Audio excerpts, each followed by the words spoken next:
Hormuz കടലിടുക്ക് അടച്ചതോടുകൂടി India സാമ്പത്തികപരമായിട്ട് ഏതൊരവസ്ഥയിലേക്ക് എത്തി എന്നുള്ളത് കഴിഞ്ഞ വീഡിയോയിൽ പറഞ്ഞത് പ്രകാരം നമുക്ക് ഇപ്പോൾ ഊഹിക്കാവുന്നതാണ്.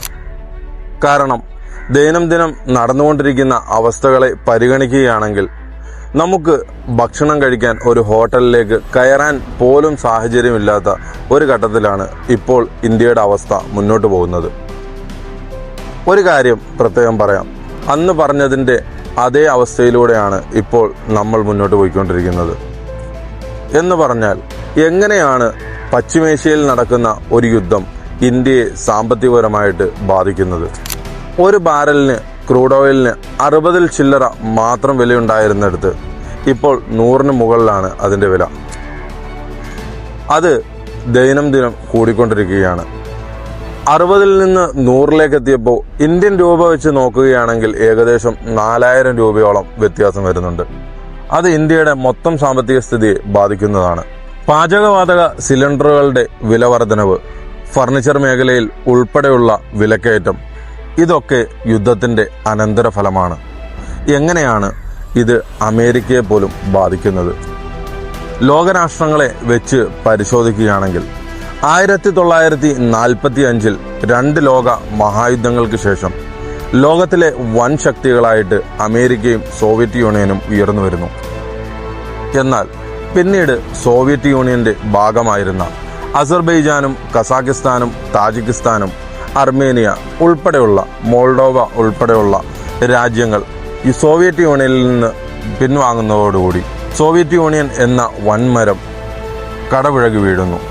പിന്നീട് ലോകത്തിലെ ഏറ്റവും വലിയ ശക്തിയായിട്ട് അമേരിക്ക മാറുന്നു. അമേരിക്ക സാമ്പത്തികപരമായിട്ട് ഉന്നതിയിൽ നിൽക്കാനുള്ള കാരണം ഗൾഫ് രാജ്യങ്ങളുടെ അമേരിക്കയോടുള്ള സമീപനമാണ്. ഗൾഫ് രാജ്യങ്ങളും അമേരിക്കയും ഒന്നു ചേർന്നാണ് അമേരിക്ക എന്ന് പറയുന്ന രാജ്യത്തിൻ്റെ സാമ്പത്തിക സ്രോതസ് വളർന്നിരിക്കുന്നത്. എന്നാൽ ഗൾഫ് രാജ്യങ്ങളുടെ വരുമാന സ്രോതസ് എണ്ണയാണ്. ഇറാൻ, അമേരിക്ക, ഇസ്രയേൽ യുദ്ധമുണ്ടായതിനു ശേഷം ഗൾഫ് രാജ്യങ്ങളിലെ എണ്ണയുടെ ഉൽപാദനം കുറഞ്ഞിരിക്കുന്നു. അവിടുത്തെ വിറ്റുവരവും സാമ്പത്തിക സ്ഥിതിയും നന്നെ താഴ്ചയിലേക്ക് പോയിരിക്കുന്നു. ഈ ഒരു അവസ്ഥയിൽ അമേരിക്ക സാമ്പത്തികപരമായിട്ട് പിന്നോക്കാവസ്ഥയിലേക്ക് പോകും. കൂടാതെ മറ്റ് രാജ്യങ്ങളും സാമ്പത്തികപരമായിട്ട് തകർച്ചയിലേക്ക് പോകും.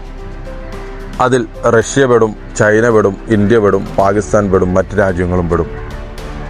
പാകിസ്ഥാനിൽ എണ്ണയുടെ വിലവർധനവ് കാരണമായിട്ട് ആഭ്യന്തര കലാപങ്ങൾക്ക് പോലും വഴിവെക്കുന്നു എന്നുള്ളത് നമുക്ക് വാർത്താ മാധ്യമങ്ങളിൽ നിന്ന് ലഭിച്ച വിവരങ്ങളാണ്. ഇതുകൊണ്ട് തന്നെയാണ് ഹോർമൂസ് കടലിടുക്ക് സാമ്പത്തികപരമായിട്ട് മറ്റു രാജ്യങ്ങളെ എങ്ങനെ ബാധിക്കും എന്നുള്ളതിൻ്റെ ഏറ്റവും വലിയ ഉദാഹരണമായി മാറുന്നത്. ലോകത്ത് എണ്ണ ഉൽപാദനത്തിൽ ഏറ്റവും മുൻപന്തിയിൽ നിൽക്കുന്ന ഗൾഫ് രാജ്യങ്ങളായ Kuwait, Iran, Iraq, Saudi Arabia, UAE ഈ രാജ്യങ്ങളെല്ലാം തന്നെ എണ്ണയുടെ കയറ്റുമതിയിലും വിറ്റുവരവിലും പിന്നോക്കാവസ്ഥയിലേക്ക് യുദ്ധത്തിന് ശേഷം പോയിരിക്കുന്നു. ഗൾഫ് രാജ്യങ്ങളുടെ ഈ സാമ്പത്തിക സ്ഥിതിയാണ് അമേരിക്കയെ പോലും സാമ്പത്തിക മാന്ദ്യത്തിലേക്ക് എത്തിക്കുന്നത്. ഇന്ത്യയെ പരിശോധിക്കുകയാണെങ്കിൽ നേരത്തെ ഉണ്ടായിരുന്നതിനെ അപേക്ഷിച്ച് ഏകദേശം 16,500 കോടിയുടെ അധിക ബാധ്യതയാണ് ഇന്ത്യക്ക് നേരിടേണ്ടി വരുന്നത് എന്നുള്ളതാണ് യാഥാർത്ഥ്യം. വരും ദിവസങ്ങളിൽ യുദ്ധം നമ്മളെ എങ്ങനെ ബാധിക്കുന്നു എന്നുള്ളത് നമുക്ക് മനസ്സിലാക്കാൻ കഴിയും.